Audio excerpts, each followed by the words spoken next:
Hello there, welcome to the Saroy channel, wherever you are in the world, and so much love to each and every one of you. How are you doing? I do hope you're doing marvellously well, and I hope you had a fabulous weekend.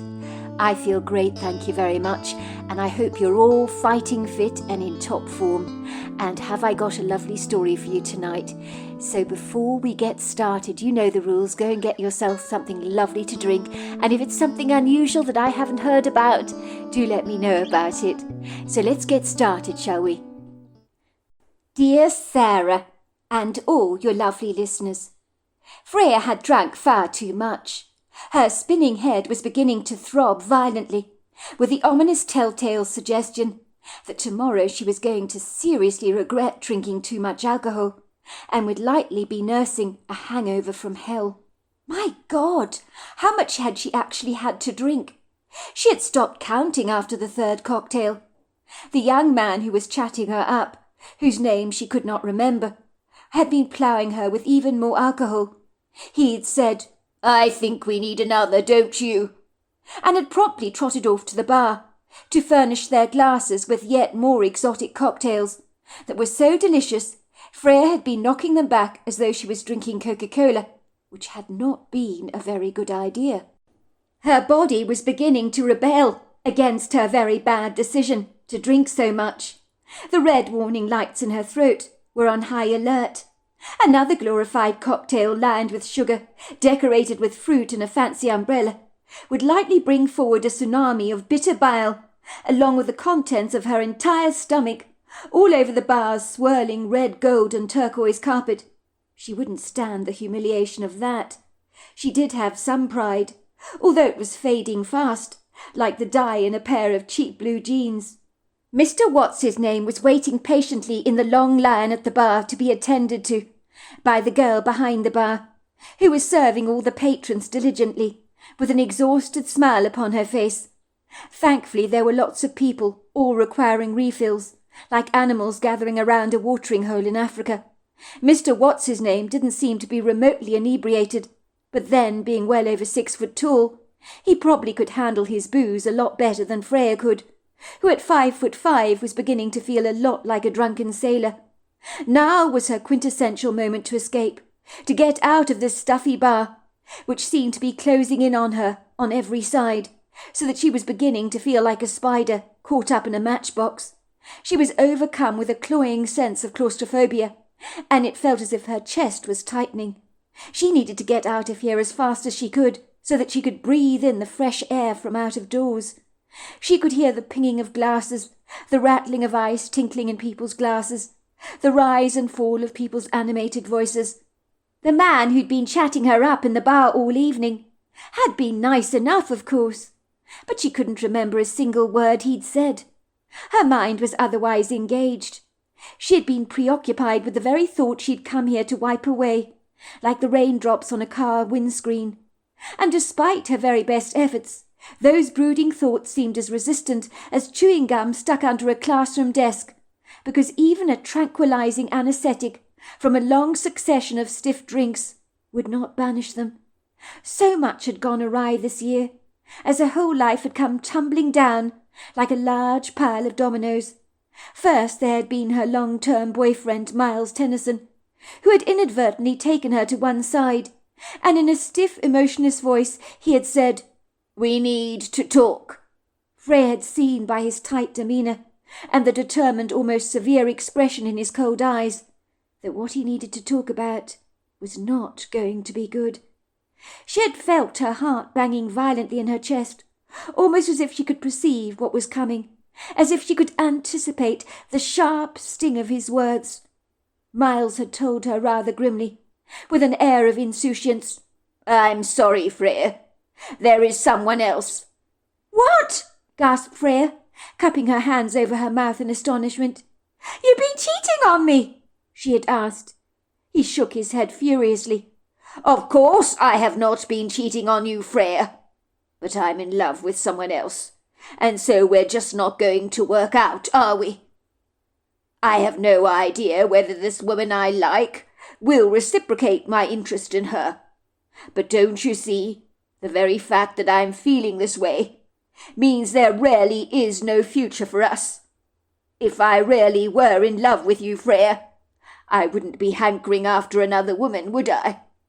And I assure you, this is not lust. It's far deeper than that, but I can't help the way I feel. This woman occupies my every thought. I just can't get her out of my mind. She's not even as pretty as you are, but in my opinion, she's perfect. You know we've always been completely honest with each other, Freya. I'm not going to tell you what you want me to say, just to spare your feelings. I'm sorry it has come to this. I do like you a lot. I always have, and I suppose I always will. But it won't work out between us long term. He had stared at her apologetically, and she was sure she'd seen pity in his eyes, as if quite suddenly he no longer found her remotely desirable, and was tossing her out as if she was a pile of second-hand clothes that were surplus to requirements that he no longer wanted or needed. Whoever this mystery woman was, Freya could tell Miles was unhealthily fixated upon her, and she privately hoped his wistful relationship with her would come crashing down like a large pile of kitchen plates and go badly wrong. Miles deserved that for breaking her heart like this, and being so ruthlessly cold-blooded and dispassionate about terminating their relationship, as if their 3-year relationship had meant nothing, and was as insignificant as terminating a gym membership. Freya had rarely been in love with Miles, and his callous, heartless words that rang in her head with the piercing intrusiveness of a seagull's screams completely knocked the wind out of her sails, and took her so off guard she didn't know quite how to react to the events that had just transpired, as she was numb with the shock. Later she would definitely regret walking away without lashing out at Miles significantly, by saying something as ruthlessly cutting to knock him off his inflated pedestal, but no words were forthcoming. Instead, she'd been so confounded and confused, and unable to say anything in response to his appalling cutthroat confessions. It had been so crushing. I mean, he hadn't even cheated on her, but in some ways it was worse than that. She felt as if she'd been sadistically slashed across the face, brutally with an ice pick, and the indelible scars she'd likely carry along with her future relationships, like unwelcome baggage, she could not relinquish. It would be difficult to trust another man again, after being so viciously spat out by Miles. She'd have expected to throw something at her boyfriend, scream at him, lash out at him with her sharp pink talons, like McCavity the family cat at her parents' home, who could give you a scratch you were unlikely to ever forget. But instead she meekly went to her bedroom that they'd shared together for the last 3 years, scrambled around awkwardly in her drawers and wardrobe to retrieve all her belongings. She felt like a kid at boarding school, having been expelled by a formidable headmistress, and now in shame she was forced to vacate the premises. She wore humiliation like a bag of shame on her lapel, like a black mark against her name. She hurriedly filled her suitcase with all her worldly possessions, throwing everything in with a whirlwind-like haste, because now that Miles wanted her out of his apartment and out of his life for good, she could not get away fast enough. She did have a smidgen of pride, even though it was as faint as a smudge of nude lipstick left on her lips. She was determined not to cry in front of Miles. She refused to give him the satisfaction of seeing her tears. She would not allow him to see how he had fiendishly torn her apart, like a child dismembering an insect, removing one leg at a time, and then smashing it under a boot, so that nothing was left of the thing.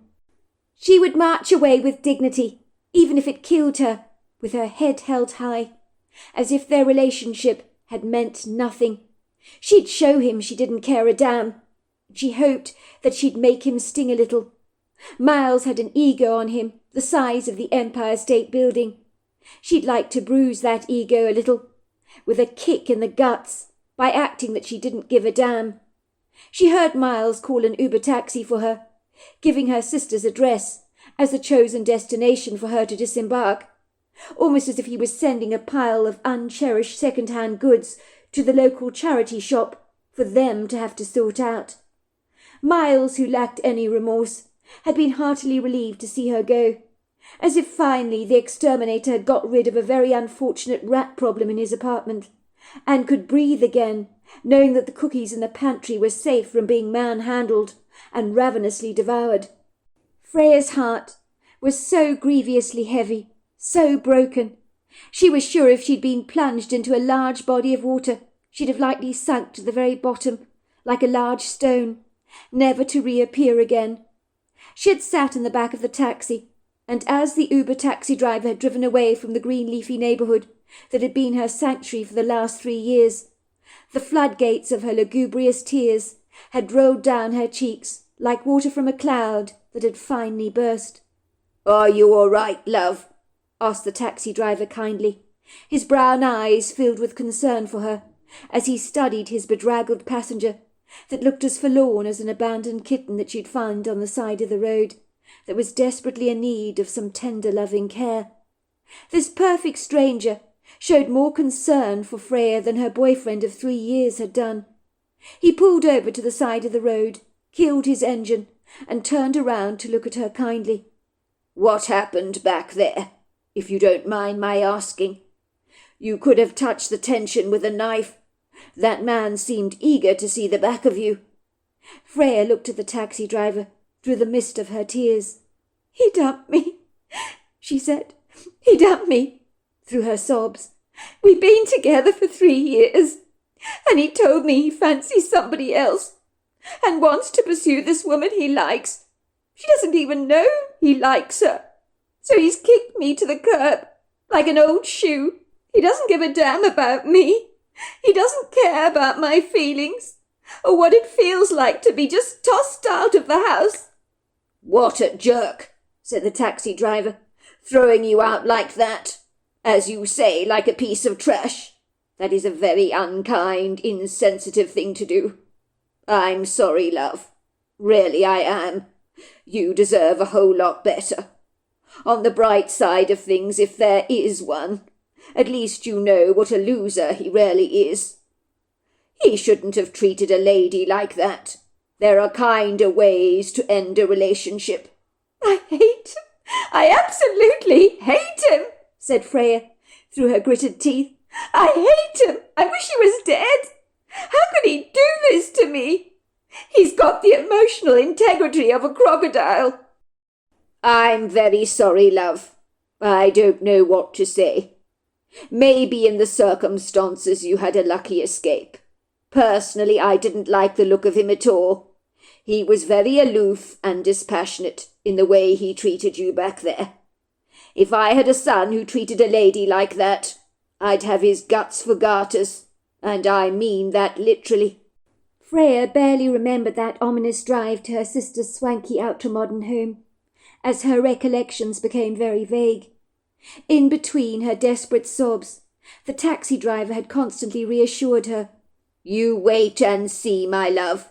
Everything will be just fine. In my experience, it always is.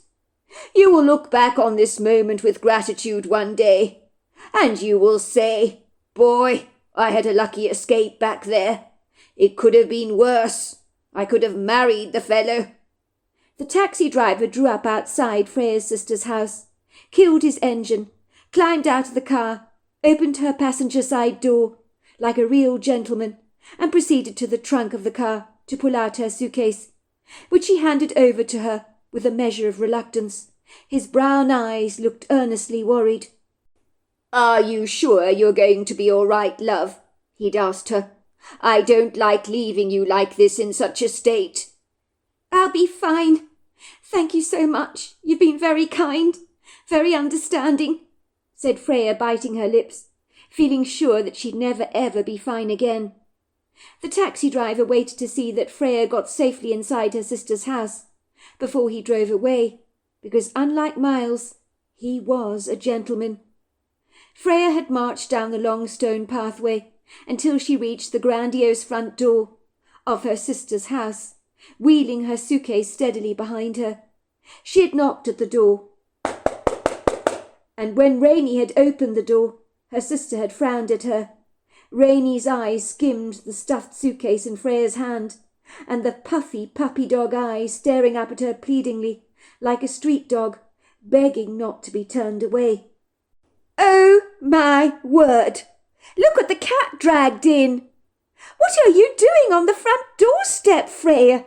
You look dreadful," asked Rainey, staring down at her sister's suitcase, and then looking up towards the taxi and waving at the taxi driver with a nod of her head. Miles dumped me. He threw me out of the apartment. Please can I stay with you, Rainey? I've got nowhere else to go. I'm homeless." "Well, you'd better come in then, hadn't you?" said her sister stiffly. Rainey, her older sister, had never been desperately sympathetic towards Freya. She'd always been rather emotionally detached, and Freya knew she'd never be made to feel welcome in her sister's modern minimalistic home. She had stayed there once before, when her life was in tatters, and her sister and her punctilious husband Thornton were not exactly very chivalrous hosts. They had constantly asked her whether she'd found alternative accommodation, and likely now they would do much the same, always pressing Freya to leave before she got too comfortably settled into their pretentious home, that Freya had never liked because it lacked warmth. They'd watch Freya warily, like two restless cats on a hot tin roof, as if she was a kid that they were afraid would smear sticky jam over their pristine kitchen surfaces, or spill a carton of milk over their perfect marble flooring, or leave grubby handprints over the sparkling mirror, and chocolate stains over their fine white cotton sheets. Maybe they were afraid she'd never leave their home. Like an unwelcome guest, she'd try to root herself in the corners of the ceiling, like a creeping ivy, rambunctiously worming its way into their lives. If the truth be told, Freya did not enjoy being in Rainey's house, any more than they enjoyed having her in their precious immaculate home, as a non-paying guest. Ostensibly they would be quick to remind her of this fact, and how much her stay was actually costing them. The couple were not warm at the very best of times, nor had they ever been sympathetic to the buoyant ups and downs in Freya's life. She was sure they thought she was flaky and naive, but they had never even bothered to get to know her properly. Rainey was 10 years older than Freya, so the age gap between the two of them was sizable. In truth, Freya privately gleamed that her sister and husband thought that they were so much cleverer than she was. That was the problem with academics, as far as Freya was concerned. If you weren't swimming at their academic frequency, then you were a lower form of pond life that just didn't belong, and they'd rather not be acquainted with. I mean, after all, Freya had worked in a department store for a living, but both Rainey and her husband Thornton worked for the university, and saw what Freya did for a living as both frivolous and significantly unimportant. They had an attitude of superiority, as if they somehow saw themselves as swimming above the hoi polloi in society, which in Freya's opinion was delusional, because regular folk could be so much more emotionally intelligent. Before long, Freya was sitting in Rainey's kitchen, that was as white and as cold as her sister, with gleaming surfaces and shining cookers that looked new and sparkling, like a show kitchen that had never been used before a day in its life. The truth was there was nothing domesticated about her sister Rainey, who didn't even know how to fry an egg, so the couple were always ordering takeout or buying pre-cooked dishes from the store and ready-prepared salads. There was nothing remotely cosy about their home, no warm artistic touches, no pretty plants basking happily in the windowsill with a tumble of pretty leaves, or friendly vases of flowers scattered liberally throughout the house. Instead, the decor was stiff, unimaginative, but extremely expensive. The couple didn't have any animals, as in their opinion cats and dogs invited mess and molted hair all over their furnishings, and likewise they had no children, because as Rainey had put it, kids were a nightmare that leached your bank account like the hungry maggots on a piece of roadkill, and the couple loathed being taken advantage of or exploited, even by the possibility of their own children. "Well, Freya, I think you're going to have to tell me what all this is about. Why you're suddenly homeless," said Rainey, as she handed her sister a steamy cup of decaffeinated coffee, as God forbid Rainey would not allow caffeine to cross the threshold of her home, as if in some way she thought it might contaminate her brain cells and shrink them to the size of a pinhead, and she couldn't have that. Everything about Rainey was prudently sensible, right down to the ugly, very practical brogue she wore on her feet, that looked like something a Mother Superior would wear in a convent. "I told you," said Freya. "Miles threw me out of his apartment. He didn't cheat on me, but he told me he fancies another lady. He's fancied her for a long time. So he says there's no future for us. So he just tossed me out, as if I meant nothing to him. Can you believe that? I've got nowhere to go, Rainey. That's why I came here. I promise you I won't get in your way. I'll help out around the house as much as I can, until I get myself sorted out, and then I'll be out of your hair. I don't want to outstay my welcome." Rainey grimaced. "What is wrong with you, Freya? You're not a baby anymore, for God's sake. You're almost 35 years old. But your relationships with men are highly questionable. You're like a kid playing dress-up with her dolls. But this is real life we're talking about, Freya. This isn't a dress rehearsal. I remember last time when Scott ditched you. Do you remember? You were homeless and desperate, completely dependent on me and Thornton to help you out of one pickle to the next. You were a complete mess, an emotional screw-up. I seem to remember it was 3 months before you actually finally chose to leave our home. I don't want that happening again. Do you understand, Freya? You know what Thornton's like. He'll do his nut if you stay with us for too long. You can't outstay your welcome here. I know you're my sister, Freya, and I do love you very much, but you need to learn to be financially independent for your own good. How's the job at the department store going, by the way? Are you managing to successfully save any money? Or are you spending it like water?" She narrowed her eyes as she scrutinized Freya suspiciously. Freya shifted rather uncomfortably in the stiff kitchen chair that was as hard as sitting on a bag of coat hangers. She tried to avoid her sister's steely, obtrusive gaze. She knew exactly what her sister would think, and that was what a sorry mess she'd made of her life. "I was laid off about 3 months ago," said Freya, wincing, like a dog that had suddenly injured its paw. "I've been relying on Miles. I thought we would be together forever. I thought he'd eventually ask me to marry him. My bank account is depleted. They were laying off a lot of people at the department store. It hasn't been doing a booming trade, you see. So they had to make some brutal cuts. I've spent most of my redundancy package already. I had some hectic bills I needed to pay. You know how it is. Everything just gets on top of you." Rainey thumped her fists on the table. She looked furious. "You haven't been working for 3 months, Freya.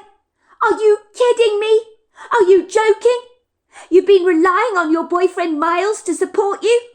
He then tosses you to the curbside like a plastic bag in need of recycling. Honestly, look at you, Freya. You shouldn't be dependent on anybody else. You need to be more resourceful. You're a lost cause. I have in mind to drop you off at the rescue centre to join the other waifs and strays that are looking for new homes." For a moment, her sister's hardened gaze softened, as within their depths there just might be a speck of compassion. Rainey reached out to squeeze her sister's hands encouragingly. "Look, I don't want to jump down your throat, Freya. I'm not a miserable old cow, you know. I can see that you're very upset. Of course you can stay here, but I don't want it to be for too long. For your own good, of course. I need you to do your utmost to find a job, to get back on your feet. If you don't make a go of things, I'll buy you a one-way ticket to Canada, and you'll have to move in with Mum and Dad. And I know you don't want that. Mum will probably have a heart attack if she thinks you're not managing to make ends meet. And as for Dad, he'll be broken-hearted. It'll destroy him. You know what he's like. Such a sensitive soul. Our parents are getting old, Freya. They don't need this kind of stress in their lives, do they? I'm not being funny, Freya, but something has to change in your life, do you understand? It has to change. And if you must know, I'm not sad that Miles threw you out. Honestly, that relationship was doomed from the very start. You were so infatuated with him, and it wasn't really reciprocated.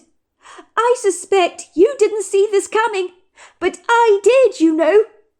"What do you mean?" asked Freya, reaching out for a tissue on the counter to blow her nose and wipe away the tears that were spilling down her cheeks. "I mean, that man was a lost cause. He really was. I'm not even going to dignify him with referring to him by his name. I knew he would break your heart the moment I laid eyes on him. Now you need to get a grip, girl. And don't you dare bawl your eyes out over him. He's not worth crying over, don't you understand? Do you want to give him the satisfaction of wasting your tears over him? Because believe me, girl, he's not shedding a single tear over you by the sound of things. You'll probably find he's already moved this new woman into his apartment, and when he tires of her, he will spit her out just like he did you, and find a new replacement, because that kind of man, they don't change their spots. A leopard never does." "Of course I won't cry over him any more," said Freya, realizing that her sister was absolutely right. She was not going to think about her boyfriend a moment longer. She needed to find a job and get a move on with her life. She needed to learn to be financially independent, but it was easier said than done. Rental costs were through the roof these days, and by the time you'd paid off the hungry piranhas from the bank loan she had acquired, and a greedy landlord who wasn't adverse to exploiting his tenants with insane rental costs, there would not be much disposable income left behind.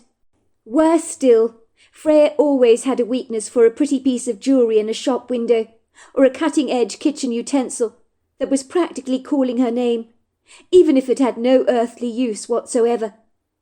Saving for her was as alien as eating potato chips without salt. It had not been easy moving into the Trevelli household.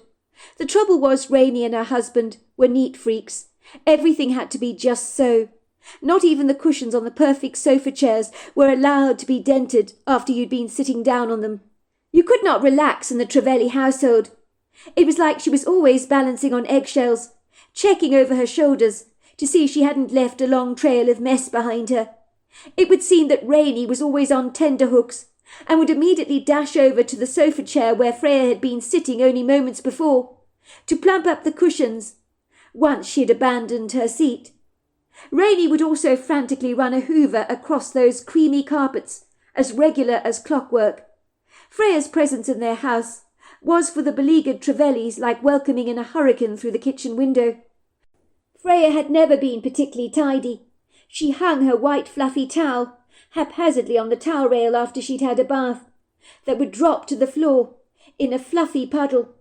She left dirty mugs around the house, plates with crumbs on after her snacks, which her sister hurriedly cleared up after her, before her husband got wind of the mess and decided to toss Freya out himself, which he would be not adverse to doing. Thornton did not pack any punches and had gained a formidable, uncongenial reputation at the university for being ruthless with his pupils. Every evening when they shared out the take-out that Thornton had ordered for dinner, which he'd dish out generously onto dinner plates, he would look at Freya through hawk-like eyes, like a formidable headmaster, asking her unabashedly how the job hunting was actually going. When did she think she'd be moving out? He made no secret of the fact that her presence in their lives was an intrusive annoyance, like a moth that had made a happy home for itself in their Persian carpet, and was slowly but surely devouring all the wool.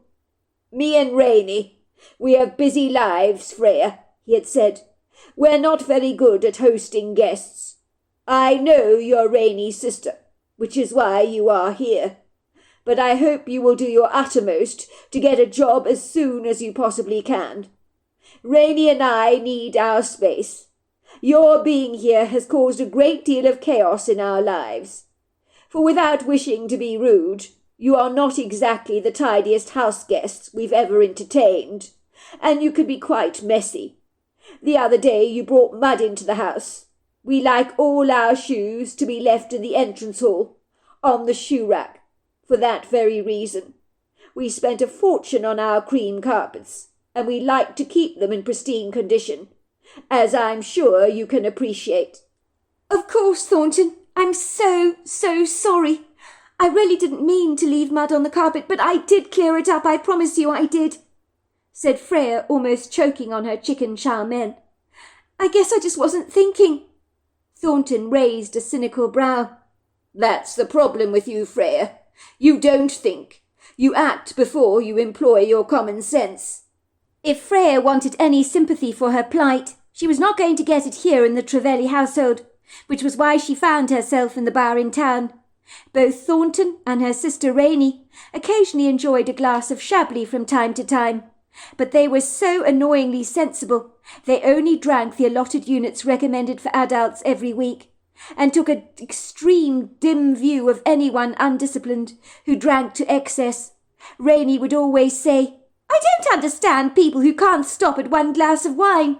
It's so easy to say no to another glass. If they could see how many units of alcohol that Freya had inadvertently knocked back this night, both Rainey and Thornton would be visibly appalled. She could almost see Thornton's disapproving face, glowering contemptuously in the back of her mind. She knew what his thoughts on the matter would be. Freya was just a flakehead who really didn't use her brain very much. That's what he clearly thought. Freya had come to this bar in town, like so many people, lonely like she was, would do, to seek solace. She had certainly not received it from her insouciant sister and her very indifferent husband, who was emotionally barren. She could never talk to her sister Rainey openly about the pain in her heart, as Rainey would never ever relate. Tonight at the bar, if she had met the right man, she might have actually gone back to his apartment with him, just to have someone to put a loving arm around her. She wanted someone to help ease the pain of the current troubles in her life with their physical touch, like stroking the household tabby. In truth, she knew it would all be so shallow and meaningless. In most cases, the following morning, things would be embarrassing, awkward, very uncomfortable, and it was very likely the stranger would not wish to see her again, and she would likely feel the very same. Once he'd had his fill, he'd probably decide next time he'd like a blonde or a redhead instead. To be fair, this kind man tonight, plying her with drinks, did seem a decent sort, as if he was genuinely interested in her, beyond being something he could drag home to his apartment for a quick romp between the silken sheets. Indeed, he said something like, I'd really like to get to know you better, Freya. You seem like a very interesting person. No one had ever called Freya interesting before. That was a first. But Freya wasn't ready for a relationship. She'd been so badly injured after her relationship with Miles. She felt like a dog that had been kicked in the ribs, and she was still feeling tender to the touch. In her experience, emotional wounds could be far worse than the physical sort. She couldn't get her ex-boyfriend's words out of her head. They taunted and teased her day and night, like a cat tormenting a mouse. I fancy someone else. Who knew 4 words could be so cruel that they'd eat away at your guts like a worm in an apple? Over the last couple of months she had hated Miles with a fervent passion. He had sent her some text messages on her cell phone that she had refused to read. She had deleted every single message. She'd show him she'd moved on with her life and didn't give him a passing thought. It wasn't true, of course, but she'd like him to believe that. It might be a nagging blow to his ego. She pulled out an old brown envelope from her purse, and with her black fountain pen left a note for the kind man who had been buying her drinks, as unlike Miles, she had a heart. Sorry, had to go. Hope to see you around sometime. Just so you know, it's not you, it's me. I'm emotionally rather redundant at the moment, and not looking for a relationship. When she wrote the note, her fingers precariously wobbled, like blocks of ungainly cement, and the writing looked like that of a 2-year-old kid, but it was too bad, as the drink had unapologetically gone straight to her head. She managed to rise up onto her feet, glad she had decided against wearing any impractical footwear tonight. Thank God she was wearing jeans and sneakers, and wouldn't be trying to trot across the carpet in high-heel shoes. It was still a struggle to walk straight, even wearing flat shoes.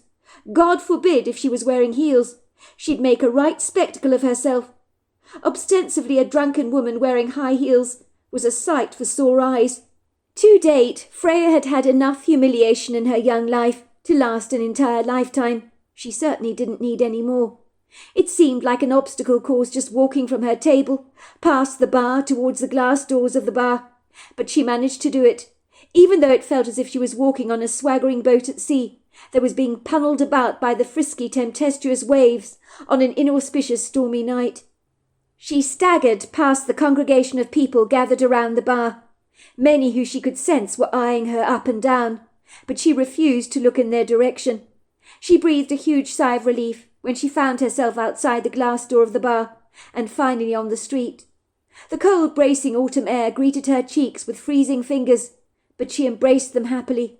She gathered her wits about her as she acclimatized to the cold. A young woman was standing on the street. She was very pretty, and for a moment it looked as if she was completely naked, as her flesh-coloured dress clung to her perfectly svelte curves like a tight sock. Freya knew that this kind of dress on her might reveal a few extra bumps of unwanted adipose tissue that clung to her for dear life, as if determined to save her from the next impending famine.